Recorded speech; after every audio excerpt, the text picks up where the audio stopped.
and welcome to Overdrive. I'm Shireen Bhan. We're going to start the show with news from Nissan. The company has been very slowly building its presence in India, courtesy the Micra and Sunny, both made in India cars. It's also been trying to strengthen its dealer and service network. It's now hoping to get a bite of the MPV market with its latest offering, the Nissan Evalia. What's it all about? Take a look. It's not very often that I'm out reviewing a vehicle that's as big, or in this case even bigger than I am, but that is the case today. This is the Evalia. It's Nissan's third made in India offering after the Micra and the Sunny, and it's targeted squarely at the likes of the Innova and the Xylo in the MPV segment. Of course, Nissan would rather we call this an urban class utility vehicle, but forget what it's called. Let's take a drive and find out what it's all about.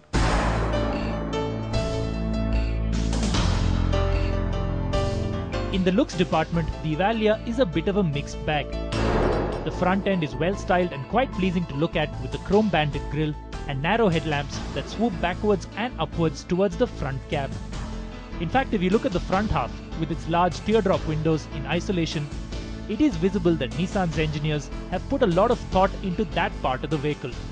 But when you look at the Evalia in profile, it feels disjointed. Like two separate teams worked on the front and back half of the MPV and married it all together at the end of the line. Unlike other vehicles in the segment, the sliding rear doors, narrow rear glass areas and flat out boxy rear end makes the Evalia look like a utility van, something that will give many buyers second thoughts. The tiny 14-inch wheels, dwarfed by the muscular wheel arches, only adding to the visual dissonance. The interior continues with the utilitarian theme and hard-touch plastics that we've seen on Nissan's other made-for-India offerings, the Micra and Sunny. The light grey dash and beige upholstery liven up a cabin that's filled with useful storage spaces, cubby holes, cup holders, and even dining trays for passengers in the second row. That bench seat can easily accommodate 3 adults thanks to the Evalia's flat floor, and the sliding doors offer easy access to the third row. Legroom there is on par for the segment, but you do get significantly more headroom, and in an odd move, it's the third row that also gets the rear cooler. The Evalia's trump card, however, is its boot. Fold the third row up and you could fit a small retail outlet in there, and the low loading lip makes shifting luggage in and out a breeze.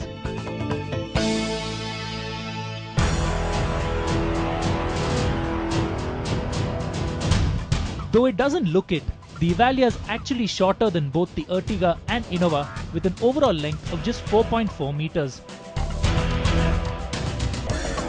It is also significantly lighter than its competition thanks to the monocoque construction.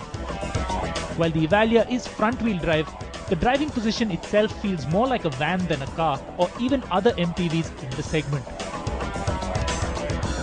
You sit high up with a commanding view of the road, but reach down for the steering wheel, borrowed from the Micra. And that's not the only part that's been borrowed from Nissan's other Indian offerings. At launch, the Evalia will have 3 trim levels but only one engine option. Nissan's familiar 1.5-litre K9K common rail direct injection diesel engine that also does duty on the Sunny.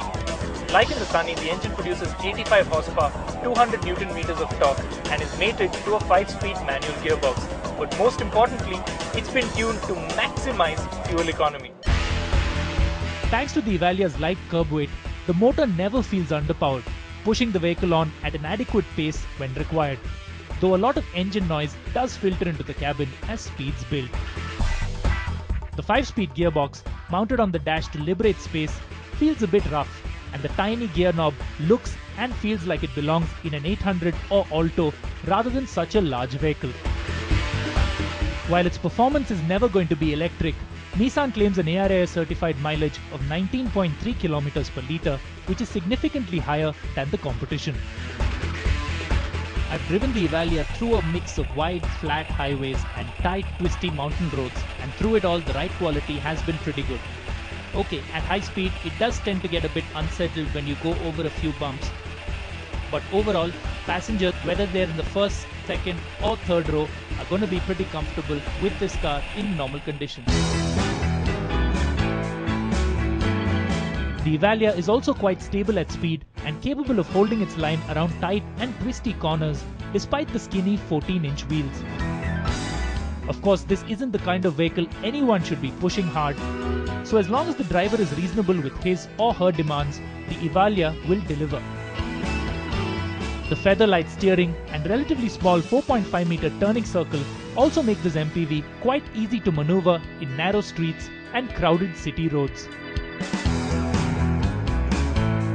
At the product briefing that immediately preceded this drive, Nissan India's top management listed 3 USPs for the Evalia: good fuel efficiency, good space and comfort, and ease of driving.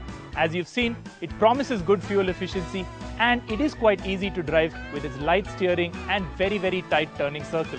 There is a lot of space and comfort on offer, perhaps even at the cost of some premium features. But what I think could be the Evalia's biggest USP is its pricing. If Nissan gets that right, this product promises to be a winner.